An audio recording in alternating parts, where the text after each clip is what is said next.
Back during 3.4, I wrote this analysis on the hero within, where I theorized that this entity was actually manifesting from a Stellaron, and this prediction has aged really, really well. Not only is there now a confirmed Stellaron influencing Amphoreus that is mentioned within Xandar's notes, but it also very much seems like the hero within is the Stellaron. I was even right about the fragmentum being used to hide Amphoreus from the universe. So, I'd like to talk about this some more, as well as more fully commit to a theory I had proposed in that video. First, I'll do my best to summarize all of the most important points from the original video, and then I'll apply all of the new things we've learned to that original idea. The hero within always read as a Stellaron to me for multiple reasons. In Xandar's anomaly log, he specifically states that the entity arose in response to Phynon and Cyrene's desire to be more than electrical signals in a simulation, to be real humans. Stellarons are living entities that have a tendency to fulfill wishes and resonate with human desire. Considering this, I found it highly likely that Hero Within is actually a Stellaron, mirroring Phynon and Cyrene's desire by manifesting in the form of that true hero they strive to be. This amorphous hero form also bears a striking resemblance to Trailblazer, which is something that even had Xandar confused. Not only that, as this entity also began to converge with Trailblazer after the Astral Express arrived on Amphoreus. I suspected this was probably because the entity recognized another Stellaron, and also recognized Trailblazer as that exact hero that its friends have been searching for. With all of that in mind, I proposed that maybe Amphoreus will be the first storyline where the Stellaron primarily interacts with us in a positive way and serves a positive purpose. That perhaps this particular Stellaron will play a crucial role in carrying out the final Era Nova, where we bring Amphoreus into the true starry skies.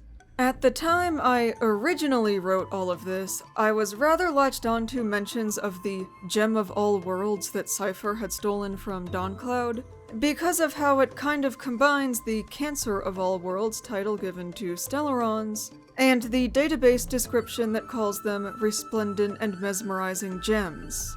Honestly, even if the Gem of All Worlds was never actually meant to be a Stellaron itself, I still think that the terminology used there was intentional and meant to trigger thoughts about Stellarons as a form of foreshadowing. This particular gem might have just been a fancy, expensive jewel, but at the time that I first heard that particular phrasing, Gem of All Worlds, it very much reminded me of the Genesis Pearl mentioned in Genshin Impact's Gnostic Chorus cutscene. For anyone who isn't super familiar with Genshin, the only important thing you really need to know about for the sake of this theory is Irminsul, which is essentially Genshin's world tree. Teyvat is described as a tree-like world since at its core there is a giant tree called Irminsul that houses all the world's memories. You can essentially think of Irminsul as how the Path of Remembrance is represented in Teyvat. Thinking of Stellarons as Genesis Pearls, and thinking of Genesis Pearls as some sort of seed of all worlds,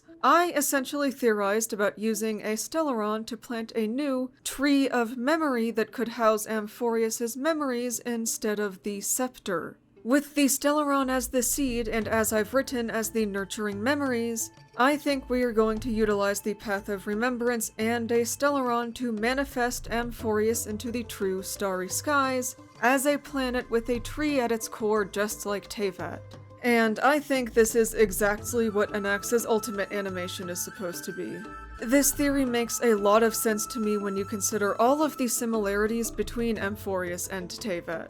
They're both worlds that are completely isolated from the wider universe, yet both operate as a microcosm of that larger universe. Since the most widely accepted theory regarding the structure of the larger cosmos is the imaginary tree theory, then it only makes sense for Amphoreus, as a microcosm, to also become a tree world.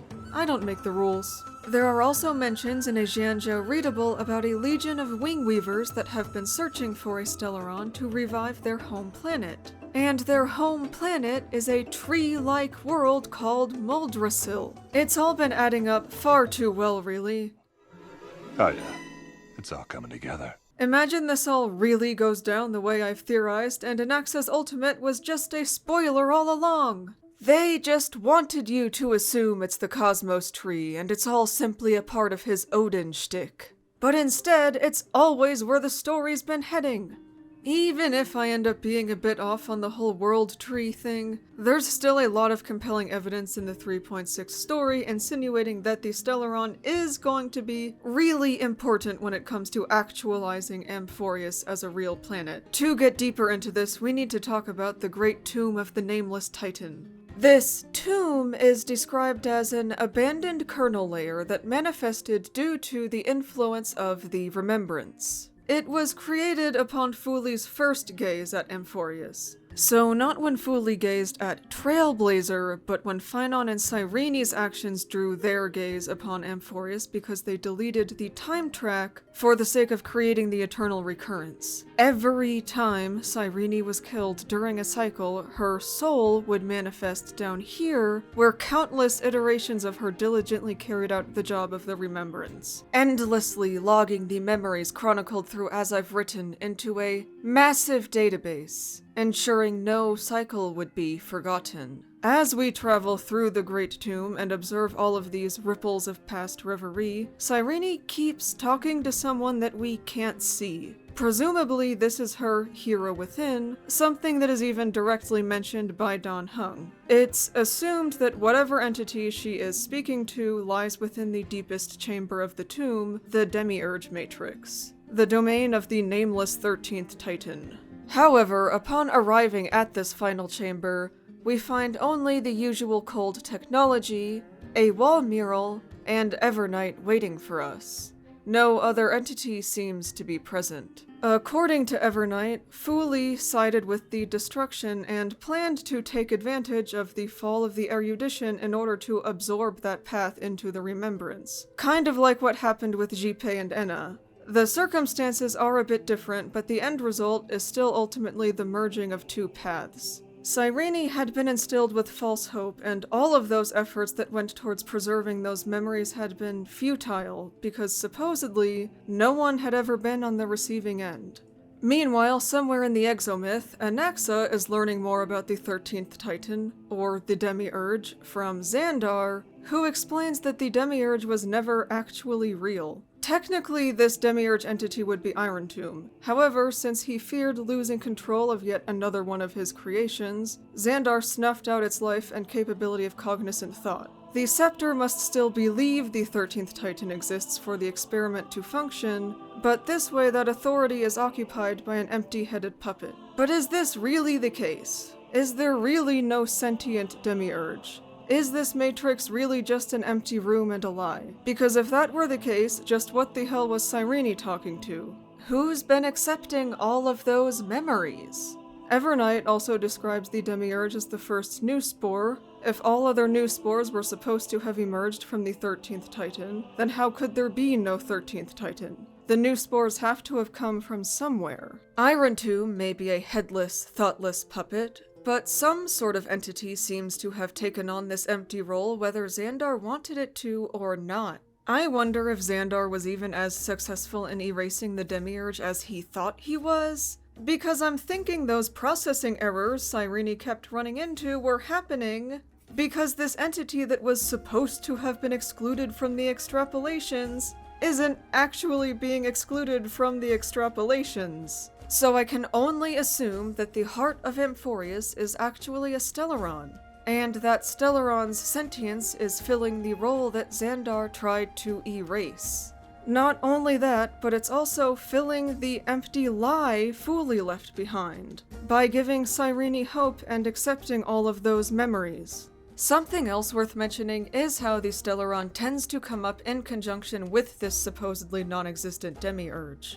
Which is interesting, since the Demiurge is the figure that created the material universe in Plato's Timaeus, as well as various branches of Gnosticism.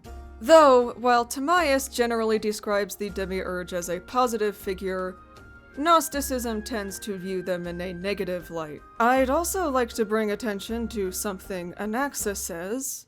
最後の再創生は間もなく始まる。刮目してお待ちください。救世主と私、そしてこの世界、身をもって証明してみせますよ。最初の知性の種も宇宙の終局も決して壊滅などではないと。I swear, it's time to finally prove that Stellarons are misunderstood, actually, and that despite only appearing in the universe after Nanook's ascension, they're actually seeds of rebirth and hope when the conditions are right. This really seems to be what many of the themes on Amphoreus are building up to, especially considering some interesting details like how Phynon and Cyrene's splash arts create an hourglass when placed on top of each other. The path of destruction will give way to rebirth through the Remembrance and the Trailblaze. Such is the cycle of all things. My opinion is that for being a fragment of the first genius, Lygus sure is a big, stupid, clueless dummy. Hehe, I love him though, what a fantastic villain. Anyway, sorry if the whole first half of this video was kind of redundant for anyone who's actually a returning viewer who watched the first Hero Within video. However, since that one didn't perform too well in the algorithm, I figured this would be the perfect opportunity to just rewrite the theory with some more information. Especially since my ideas aged so well. If you made it here to the end, you are much appreciated. Please leave a like and a comment because they really help let the algorithm know to show this content to more people. Consider subscribing if you aren't already subscribed, and hopefully I'll see you next time.